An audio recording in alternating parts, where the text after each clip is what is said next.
E aí, galerinha, mais uma aula hoje, né? Vamos começar aqui. E aí eu queria dizer a vocês, só recapitulando a aula passada, que a gente não fez uma aula assim online, né? Mas aí só pra gente relembrar algumas coisas, na aula passada a gente falou sobre o ambiente de trabalho, né? Só pra gente esclarecer algumas dúvidas que possam ter surgido, certo? O ambiente de trabalho, como diz lá no slide, é o conjunto de elementos que a gente tem à nossa volta, tá certo? Tudo que tem à nossa volta. Por exemplo, eu sou professor. Qual que é o meu ambiente de trabalho? Meu ambiente de trabalho é, por exemplo, o aluno, é uma cadeira, é uma mesa, é um projetor, é um quadro, certo? Tudo isso aí é o ambiente de trabalho que eu tenho como professor, né? E aí a gente falando de ambientes de trabalho, a gente pensa também nas condições de temperatura, né? Às vezes está muito quente, é muito ruim de dar aula quando está muito quente, não é verdade?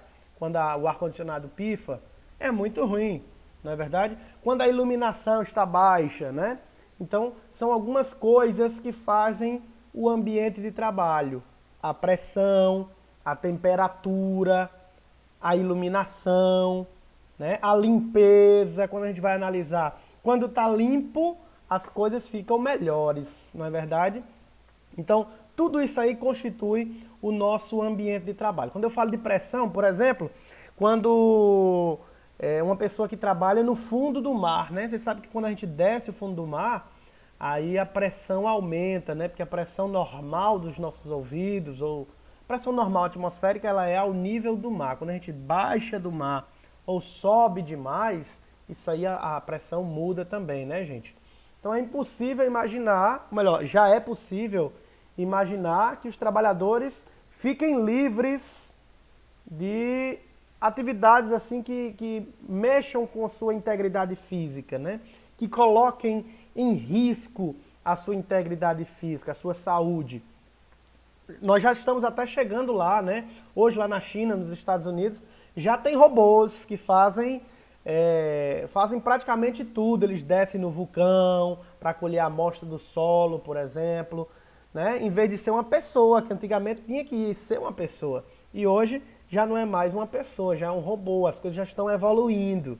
É isso que a gente quis dizer no slide passado. Só lembrando também, gente, que apesar de todo o avanço científico, toda a tecnologia já existente, existem ainda situações que o homem é obrigado a continuar, a enfrentar as condições desfavoráveis, né? Por exemplo, um carteiro, ele tem que estar no sol. Como é que o carteiro trabalha? Só se ele trabalhasse à noite. Já poderia até pensar nisso também, né? Mas aí é complicado, porque tem outros tipos de problema à noite, né? Mas é isso. Há casos que o homem desenvolve seu trabalho nas condições aparentemente inofensivas, mas depois os riscos aparecem, né? Por exemplo, como eu estava falando do correio, né? O cara trabalha todo dia no sol e não percebe, mas quando termina o seu trabalho, ele pegou tanto sol que pode ter gerado ali um câncer de pele, por exemplo, né, gente? Então são riscos que o ser humano ainda está sofrendo, né? São alguns problemas, certo? Então o que a gente vai fazer aqui na aula, só recapitulando a aula passada, né? Primeiro, para depois a gente ir para a aula de hoje. É, Quando a gente, por exemplo, só outro exemplo aqui de risco que a gente acha que é inofensivo, né? O raio-x, por exemplo, todo mundo já teve, já se submeteu a um raio-x, né? Um exame de raio-x para ver como é que estava uma perna, um braço, um tórax, alguma coisa do tipo.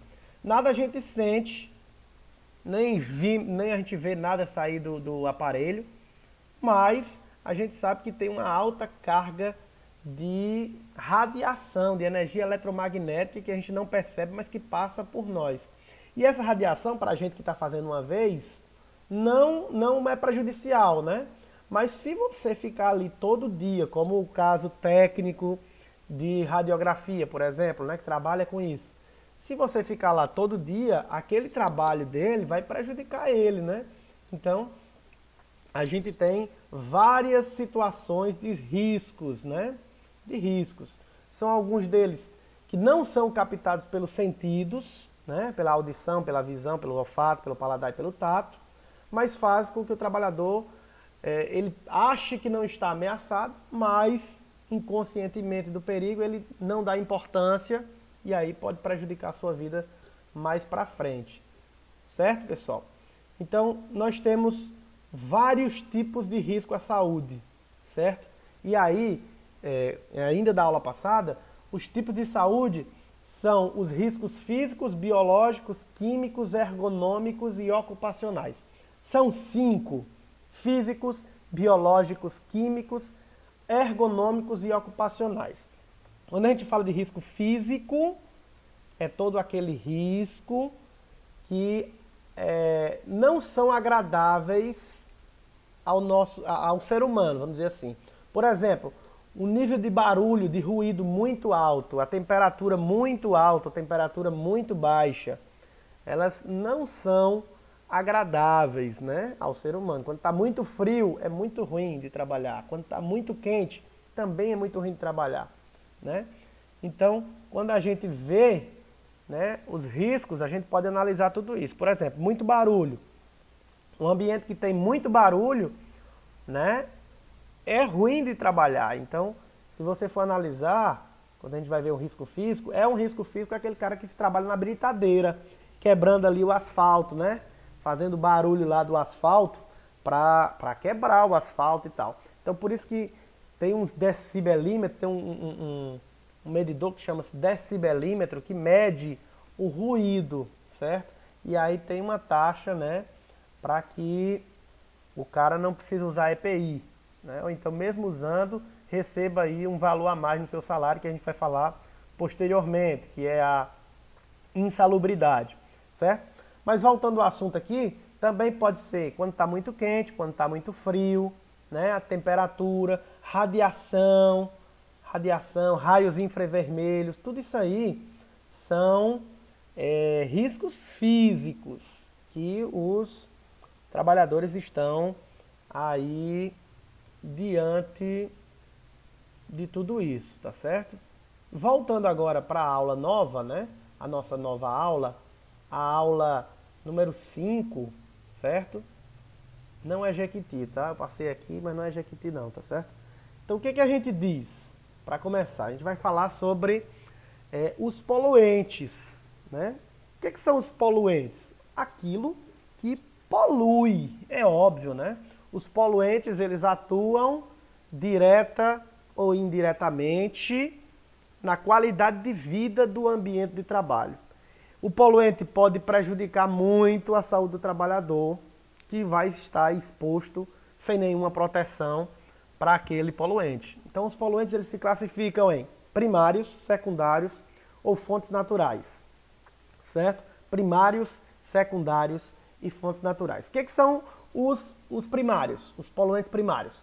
São justamente aqueles emitidos por fontes identificáveis, que estão na atmosfera, na forma que são emitidos. Por exemplo, a poeira em geral, os compostos de enxofre, monóxido de carbono, compostos orgânicos, né? Compostos de hidrogênio, compostos radioativos, aquelas coisas que saem da natureza. Não é nem que saem da natureza, é que já existem na natureza, né? Existe na natureza. Por exemplo, o pó da casa, né? Ele vai caindo e se você ficar muito exposto àquilo ali, você pode prejudicar o seu trabalho, né? Então por isso que existe a limpeza, né? Ou então se for obrigatório, a gente tá no meio da poeira, a gente tem que utilizar ali um EPI, uma máscara, né? Para que a poeira não entre pelas vias respiratórias e chegue até o pulmão e aí prejudique o trabalhador, né? Então esse aí é primário, certo? É um poluente primário, aquele emitido diariamente de fontes identificáveis. Ou seja, a gente sabe de onde vem, né? Eles estão na atmosfera de forma que eles já estão lá, né? Já são emitidos, certo? Os secundários são aqueles produzidos no ar pela reação de 2 ou mais poluentes. Por exemplo, Quando a gente junta dois poluentes, eles se reagem entre eles, isso é química, né? Combustão de óleo, por exemplo, a gente vai estudar no terceiro ano, quando a gente chegar lá, os motores, né? Então, quando a gente junta óleo óleo e combustível, dá uma fumaceira danada. Você vê aqueles motores de 2 tempos, aquelas motocicletazinhas, né? Então, gera uma poluição, gera um poluente secundário que não existia até então no ambiente, mas ele é criado no ar pela reação de 2 ou até de mais poluentes, tá certo?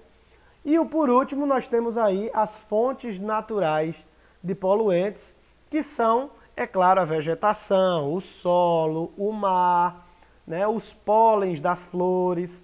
Tudo isso aí são poluentes também, que às vezes prejudicam, às vezes não prejudicam, mas poluem alguma coisa, tá certo? O que influencia no ambiente de trabalho? O que influencia? O ambiente de trabalho é um local onde o trabalhador passa muito tempo da sua vida, né? Ele passa a maior parte do seu dia trabalhando. Normalmente, numa carga horária de 8 horas diárias, né? Ele passa mais tempo no trabalho do que até em casa, né?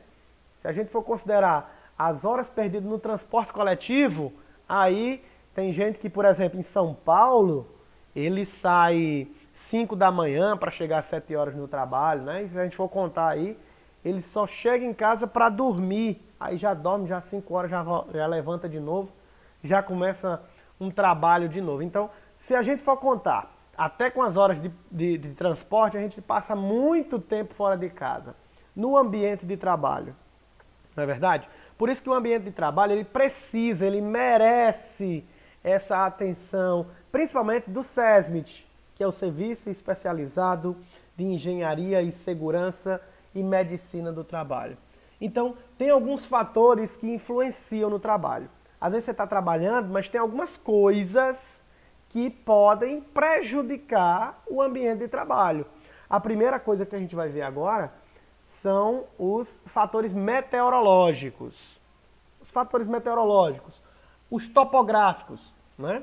Aqueles que a atmosfera, que atua como meio de propagação da poluição do ar e como agente de difusão de poluentes.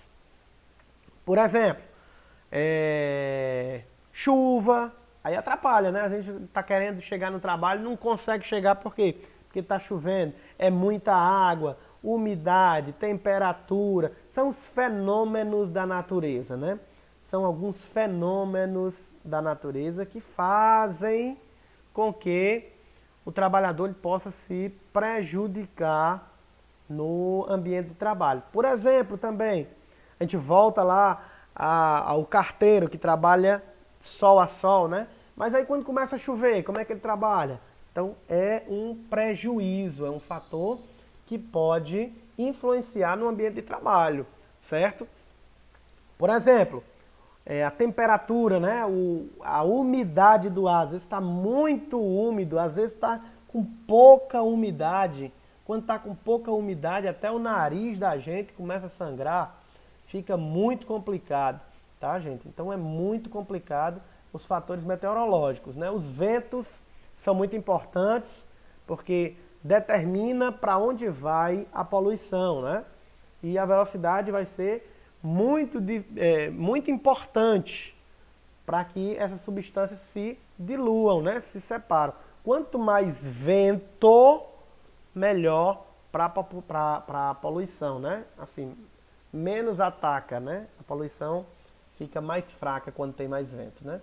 Outra coisa que é um fator muito importante que influencia o ambiente de trabalho é o fator emocional, né?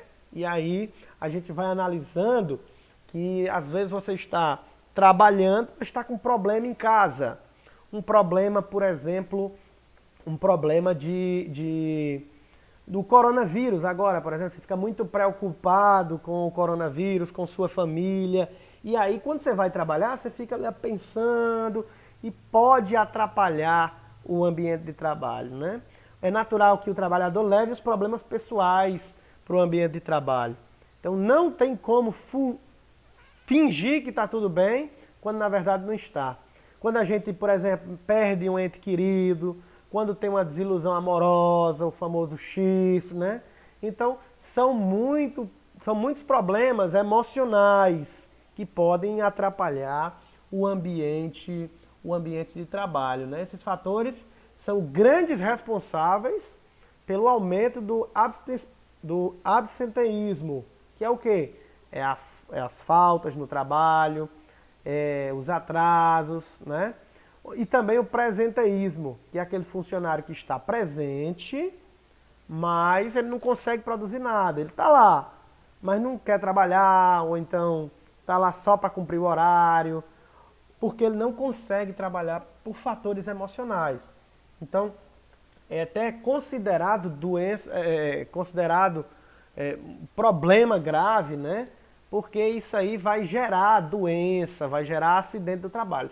Já pensou um funcionário trabalhando lá presente, sem conseguir produzir, ele não pode se acidentar muito mais fácil? Isso é uma realidade, né? Então gera sim a possibilidade de acidente de trabalho. É problema mesmo. O profissional da área de segurança do trabalho, ele tem que estar atento a essas alterações.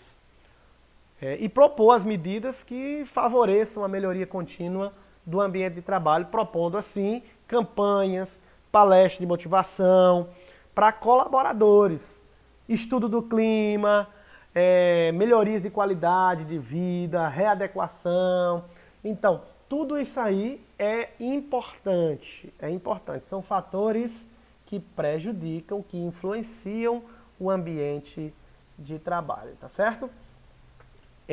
De acordo com a NR9, a norma regulamentadora 9, ela trata do Programa de Prevenção de Riscos Ambientais, o PPRA. Né? O PPRA é a NR9, os ambientes expostos aos riscos que a gente já estudou na aula passada, que são os riscos físicos, biológicos, químicos e os riscos... os outros dois riscos, que são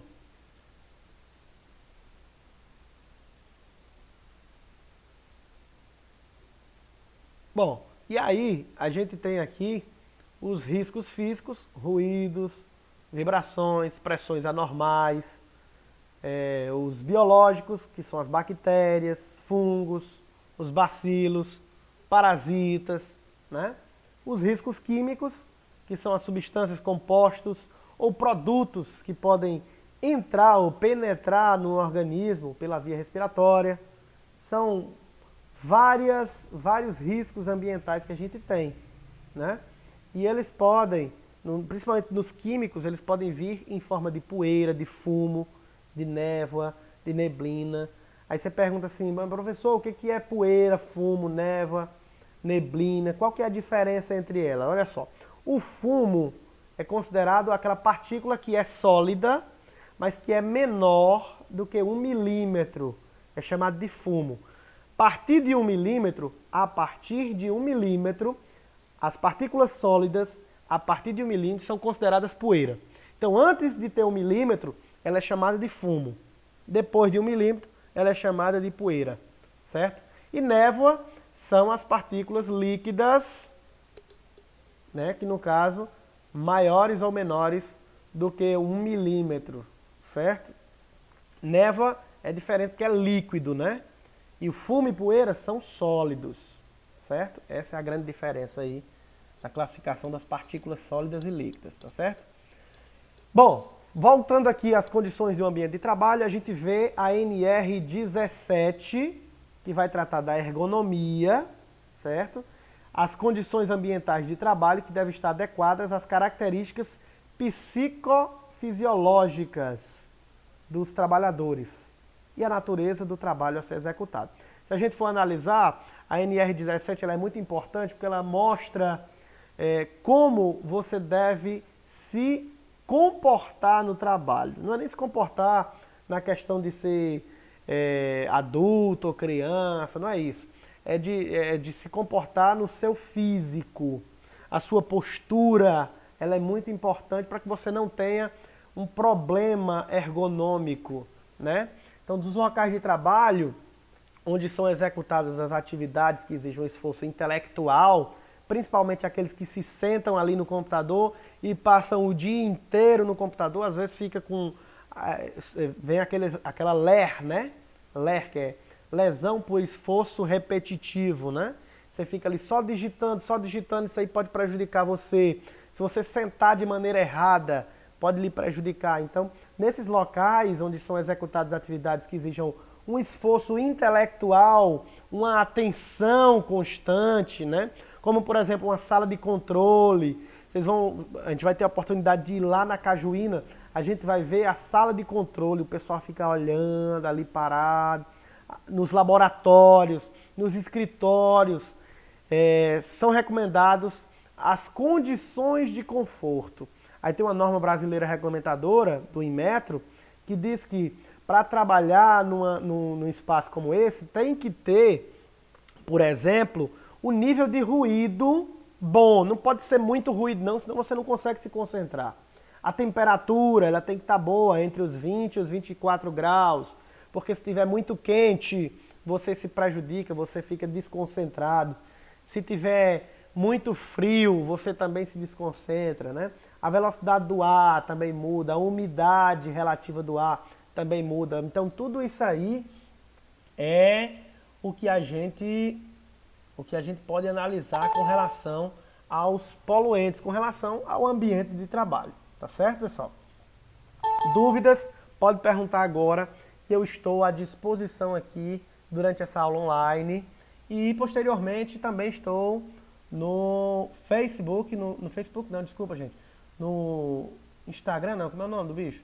No WhatsApp, né? No meu WhatsApp, vocês olham lá o WhatsApp e aí mandam uma mensagem para mim, professor, não entendi isso, aí eu vou tentar te explicar por essa parte, tá bom? Valeu, galera!